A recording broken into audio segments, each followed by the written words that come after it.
Hi hello welcome to post 360 నేను మీ మురళీరాపల్లి. రామ్ గోపాల్ వర్మ అంటే పువ్వు అనుకుంటివా? ఫైర్. ఎందుకు ఈ మాట చెప్తున్నాను తెలిసినా? మొన్నటి వరకు కేసులు పెట్టి వాళ్ళు వీళ్ళు నానా విధాల ఆర్జీవిని ఇబ్బంది పెట్టారు. ఆయన కూడా రాజకీయాలకు సంబంధించిన సినిమాలు తీయననేసి ఫిక్స్ అయిపోయాడు.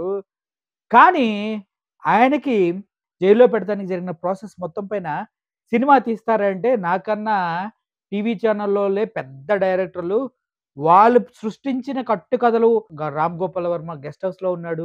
రామ్ గోపాల్ వర్మ అక్కడున్నాడు, ఇక్కడున్నాడంటూ సొల్లు కబుర్లు పిల్లకాయలకు బాగానే చెప్పారు. నేను ఆళ్ళకన్నా పెద్ద సినిమా తీయలేనన్నాడు కానీ, పవన్ కళ్యాణ్ గారు కాకినాడ ఎళ్లి వచ్చినప్పటి నుంచి ఆర్‌జీవి గారి మనసులో లేదంట. అన్నం తింటలేదంట, వోడ్కా తాగట్లేదంట. ఏమైందని పక్కనున్న అసిస్టెంట్లు అడిగితే, ఆ డైలాగ్ ఏదైతే ఉందో, సీజ్ ద షిప్ అనే డైలాగు బ్రెయిన్‌లోకి పోయిందని చెప్పినాడంట. ఆ బ్రెయిన్‌లోకి పోయిన కాడి నుంచే ఏం చేయాలని వాడు ఆలోచించే సినిమా టైటిల్ రిజిస్టర్ చేసినాడంట. సినిమా టైటిల్‌ని నెక్స్ట్ ఆర్‌జీవి సినిమా టైటిల్‌ని ఏ పేరుతో రిజిస్టర్ చేశారో తెలిస్తే, అటు పవన్ కళ్యాణ్ ఫ్యాన్స్ కూడా వాహ్! వరవ్వా! అని కొంతమంటే, "నీ అమ్మ వాడికి దొరికేసాంరా నాయనా! ఇప్పుడు ఇంకో రేంజ్‌లో ఆడుకుంటాడేమో" అంటారు. అదే seize the ship. Looking for change, looking for pain, pulling a mob, pushing a train. I'll never stop, stick to a lane, pick up the pieces and go rearrange. I'll be the best above all the rest, put me to the test and expect nothing less. Your check is I'm chess, what's happening next? Yeah. You got the venom, a tangible weapon. అదే seize the ship అనే టైటిల్‌ని RGV గారు film ఛాంబర్‌లో register చేయటం జరిగింది. అంటే మీకు అర్థమవుతుంది కదా! సీజ్ ద షిప్ అది కామెడీగా ఉంటుందా? సీరియస్‌గా ఉంటుందా? హీరోయిక్‌గా ఉంటుందా? థ్రిల్లర్‌లా ఉంటుందా? అసలు అబ్బబ్బబ్బబ్బబ్బా! ఆలోచిస్తుంటే బ్రెయిను హీట్ ఎక్కిపోతుందబ్బా! ఆర్‌జీవిని ఎంత తొక్కాలని చూసినా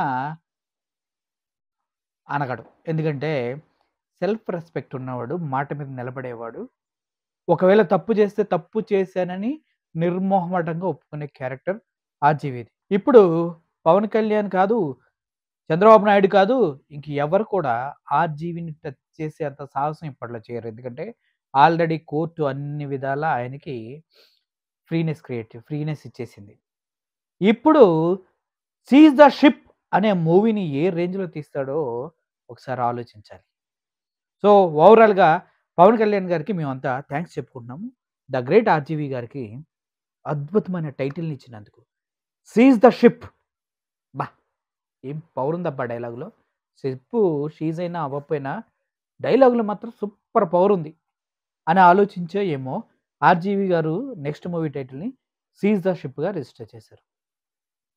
డాట్. అర్థమైందా అందరికి? Okay. Thank you for watching this video. I am Murali signing off. Thank you so much.